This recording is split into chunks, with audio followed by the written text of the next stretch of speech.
হযরতে আলী রাদিয়াল্লাহু তাআলা আনহুর ঘরে 3 দিন পর্যন্ত খাবারের ব্যবস্থা নাই।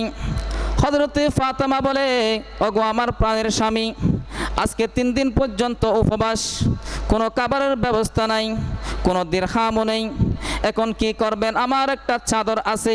তখনকার যুগে কিন্তু আবার কাপড় চোপড়ের অনেক কিছুর মূল্য ছিল। এখন তো বর্তমানে কাপড় চোপড়ের কোনো কি নাই, মূল্য নেই, অ্যাভেলেবেল, ঠিক কিনা? একটা সন্তানের সাধারণত 20 জোড়া এগুলা স্বাভাবিক আমাদের ঘরে, ঠিক কিনা? কিন্তু সেই সময়ের মধ্যে কাপড়ের অনেক মূল্য ছিল। বাজারের মধ্যে পুরাতন কাপড় কি করা হতো? ক্রয় বিক্রয় করা হতো। হযরতে ফাতেমা বলে, ওগো আমার প্রাণের স্বামী, আমার এই চাদরটা একটু বিক্রি করে আমাদের ঘরের জন্য কিছু খাবারের ব্যবস্থা করেন। হযরতে আলী সে চাদর নিয়ে গেলেন বাজারের মধ্যে। একজনে কিন্তু সেটা 6 দিরহাম নিয়ে নিয়েছেন। কয় দিরহাম? 6 দিরহাম নিয়ে সেটা নিয়ে নিলেন। এখন হযরতে আলী ওই 6 দিরহাম দিয়ে দোকানে যাবে কিছু ক্রয়ের জন্য, কিছু ক্রয় করার জন্য যাবে। এই মুহূর্তে ভিক্ষুক এসে দাঁড়ালেন। ওগো আলী রে, আজকে আমি কয়েকদিন ধরে উপবাস, আমাকে কিছু ভিক্ষা দিন। হযরত আলী কি করলেন? সঙ্গে সঙ্গে ওই 6 দিরহাম সবগুলা দিয়ে দিলেন। সুবহানাল্লাহ বলেন না? সাহাবায়ে কেরাম কি আদর্শ আমাদেরকে শিক্ষা দিচ্ছেন। 3 দিন উপবাস, এরপরেও 6 দিরহাম পেয়েছেন, ভিক্ষুক এসেছেন, ভিক্ষা সেগুলা ভিক্ষুককে দিয়ে দিলেন। সুবহানাল্লাহ, আল্লাহ এত খুশি হয়ে গেলেন। ওগো আলী, তুমি এমন কাজ কিভাবে করতে পারলে? অথচ তোমার পেট খালি, তোমার ঘরে তোমার স্ত্রী ফাতেমা আছে, তার পেটও খালি, তোমার ঘরে হযরতে হাসনাইন কারিমাইন আছে, তাদের পেটও খালি, তুমি কেমনে পারলে এই 6 দিরহাম দান করে দিতে? সুবহানাল্লাহ বলেন না?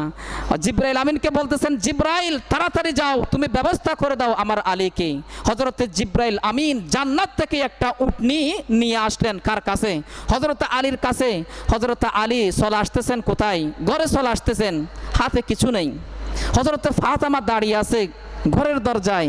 আজকে আমার স্বামী আমাদের জন্য কি আনবে? খাবার নিয়ে আসবে। হযরতে আলী যাচ্ছে খালি হাতে, জিবরাইল আমিন একটা উট নিয়ে দাঁড়িয়ে আছে। আলী মানুষের সুরতে দাঁড়িয়ে আছে। আলী, আমি এই উট বিক্রি করব, নিবেন? হযরত আলী বলে, আমি এখন কি করেছি? এক ভিক্ষুককে সব দিরহাম আমি দান করেছি, আমার কাছে কিছু নাই, আমার কাছে কিছু নেই, আমি কিভাবে কিনবো? ওই ব্যক্তি বলে, বাকি নিয়ে যান, টাকা দিতে হবে না। কত দিতে হবে? 100 দিরহাম দিলে হবে। হযরত আলী 100 দিরহাম, বাকি নগদ না, বাকি সেই উট কিনে নিলেন।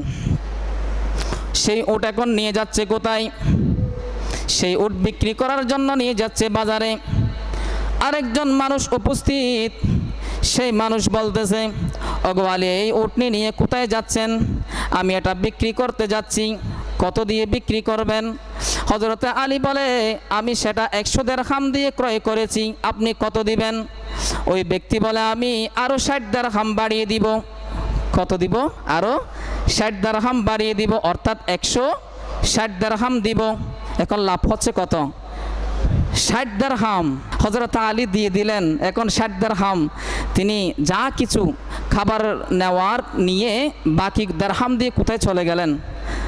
ঘরে চলে গেলেন। হযরতে ফাতেমাকে বলতেছেন, ফাতেমা, খাবারও নিয়ে এসেছি, আমি অনেক দিরহামও নিয়ে এসেছি। হযরতে ফাতেমা বলতেছে, আমার চাদরের মূল্য হচ্ছে 6 দিরহাম, আমি জানি এত দিরহাম কোথায় পেয়েছো? দেখেন, এখান থেকে শিক্ষা হচ্ছে কি, আমাদের সমাজে আমরা যখন নাকি অনেক টাকা ঘরে আনি, স্ত্রীকে দেখাইলে স্ত্রী খুশি হয়ে যায়, প্রশ্ন করে না, তুমি তো এত টাকার চাকরি করো না, এই টাকার মধ্যে কোনো হারাম আছে কিনা। যারা এটা জাস্টিফাই করে তারাই হচ্ছে আসল স্ত্রী, তারাই হচ্ছে মুমিনা স্ত্রী, তারা হচ্ছে সালেহা স্ত্রী। সুবহানাল্লাহ। হযরতে ফাতেমা গ্রহণ করতেছেন এই দিরহাম কোত্থেকে? হযরতে আলী বর্ণনা করলেন, আমি ব্যবসা করেছি। আমি কি করেছি? ব্যবসা করেছি। ব্যবসার সিস্টেম হচ্ছে এইরকম। তখন কোনো বিষয়ের সম্মুখীন হলে তারা তো নবীজির দরবারে সেটা পেশ করতেন। হযরত আলী চলে গেলেন কোথায়? নবীজির দরবারে চলে গেলেন। ইয়া রাসূলুল্লাহ, আজকে এমন একটা বিষয়, এমন একটা ঘটনা ঘটে গেল, আমি বুঝতে পারি নাই। ঘটনা পুরোটাই বললেন। হযরতে ফাতেমার চাদর মোবারক থেকে শেষ পর্যন্ত তিনি বললেন। নবীজি বলতেছেন, আলী, যেই উট তোমাকে বিক্রি করেছে তিনি ছিলেন জিবরাইল, মানুষ ছিল না। আর যিনি তোমার কাছ থেকে উট ক্রয় করেছেন তিনি ছিলেন মিকাইল আলাইহিস সালাম, সুবহানাল্লাহ। জিব্রাইল ছিলেন বিক্রেতা আর হযরতে মিকাইল ছিলেন ক্রেতা, সুবহানাল্লাহ।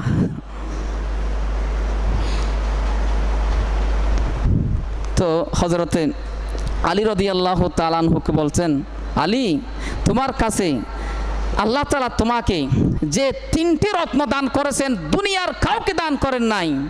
ইয়া রাসূলুল্লাহ, কি 3টি রত্ন? একটি রত্ন হলো তোমাকে আল্লাহ তাআলা যেই স্ত্রী আল্লাহ দান করেছেন সেই স্ত্রী জান্নাতের সকল মহিলাদের কি সরদারনি, সুবহানাল্লাহ। আর যে 2 সন্তান দান করেছেন হাসনাইন কারিমাইন, তারা জান্নাতের যুবকদের কি সরদার।